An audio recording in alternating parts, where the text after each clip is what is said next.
नमदहू व नसल्ली अला रसूलिल करीम अम्मा बाद फ़ाऊज़ु बिल्लाहि मिनश शैतानिर रजीम बिस्मिल्लाहिर रहमानिर रहीम। महमूद मिर्ज़ा जेलवी, मिर्ज़ा सईद महमूद बेग। अगर PTI पाकिस्तान तरीके इंसाफ का बुनियादी कारकुन होना, इसकी आबियारी करना, इसके लिए काम करना, इस पे ख़र्चा करना, इस पे अपना कीमती वक़्त बर्बाद करना सवाब है तो हमसे ज़्यादा किसी ने नहीं कमाया। और अगर ये गुनाह है तो हमें अल्लाह माफ़ करे। अब हमारी पार्टी की हालत ये हो गई है कि जो एक बच्चा था वो बड़ा बिगड़ा हुआ था, उसको लोग जाकर हमेशा जाकर कहते थे उसकी माँ को, उसकी माँ भी बड़ी फन खान थी, बाप था नहीं, तो वो उसको जाकर कहते थे तेरी बच्चे ने आज जनाब हमारी तख्ती चुरा ली है, आज स्लेट चुरा ली है, आज फलां के बेर तोड़ के ले आया है, फलां के उसने गोंगलू पट ली हैं। लेकिन वो क्या कहती थी कि सुनियाँ सुनी कर देती थी। अब उस बच्चे का दिल बढ़ता गया, आखिरकार उसने बड़ी बड़ी चोरियाँ और डकैतियाँ करनी शुरू कर दी।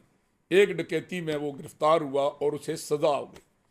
जब उसे सज़ा हो गई तो उसे लेके जा रहे थे कि भाई उसको जेल में भेजना है, तो उसने कहा मेरी माँ से मुलाकात करो।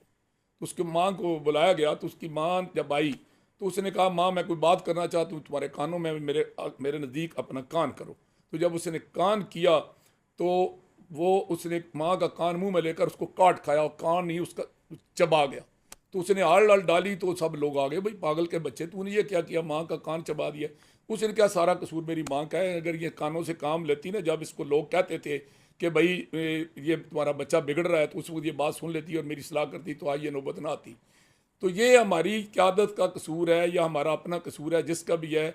अब ये PTI जो है एक बिगड़ा हुआ बच्चा बन चुकी है। मुझे तो दूसरी तरफ अगर कोई बेहतर मुतबादल होता ना तो शायद मैं काफ़ी अर्सा पहले ही ला तलकी का ऐलान कर चुका था। लेकिन बड़े दुख से कि जो पौधा हमने खूने जिगर से सींचा और वो तनावर दरख्त बनने के बाद उस पर जनाब सेब लगने की बजाय उस पर जनाब ओले लगने शुरू हो गए, तो वो कम अज़ कम सोचना चाहिए कि हम किस तरफ जा रहे हैं। कुछ लोग दीन को भी छोड़ने पर आमादा हैं, कुछ लोग पाकिस्तान को भी छोड़ने को आमादा हैं, कुछ लोग पाक अफवाज को भी छोड़ने को आमादा हैं, कुछ लोग अपने बुजुर्गों को, अपनी रवायात को भी छोड़ने को आमादा हैं। ये किस किस्म की अब क्लास पैदा कर रहे हैं। और अब जो हालत हो गई है कि हमने अपने बच्चों को बराह रास्त जो है ना वो मतलब हमने अब जो हमारे इदारे हैं इस मुल्क की हिफाजत पर मामूर, जो हमारे बच्चे हैं, हमारे अजीज़ हैं, उनके साथ टकरा दिया। तो ये नतीजा क्या निकलेगा, इसका अंजाम क्या होगा? खुदा न खास्ता ये पाकिस्तान अगर ना रहा तो हमारी हालत तो कश्मीर वालों की और उनकी फ़लस्तीन वालों की होगी। इसलिए मेहरबानी करें, कम अज़ कम हर वालिदैन अपने बच्चों को समझाए और बच्चे जो है ना वो मादर पिदर आज़ादी से बाज आएँ।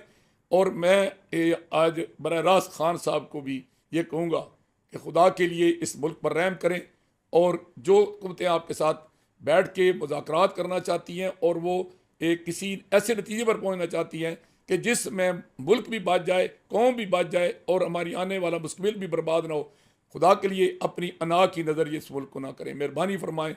मैं आपका फॉलोअर, आपका मानने वाला, आपसे दरख्वास्त करता हूँ कि इस अल्लाह के नाम पर, रसूल के नाम पर, ला इलाहा के मोहम्मद रसूलुल्लाह के नाम पर यह मुल्क बनाया गया है। और इय्याका नअबुदु व इय्याका नस्तईन का माटो रखने वाली पार्टी का जो लीडर है उसे पाकिस्तान को तोड़ने की बजाय जोड़ने की बात करनी चाहिए और अपने लोगों को इस सतह पर नहीं ले जाना चाहिए कि खुदा न खास्ता मुल्क की सलामती खतरे में पड़ जाए। शुक्रिया।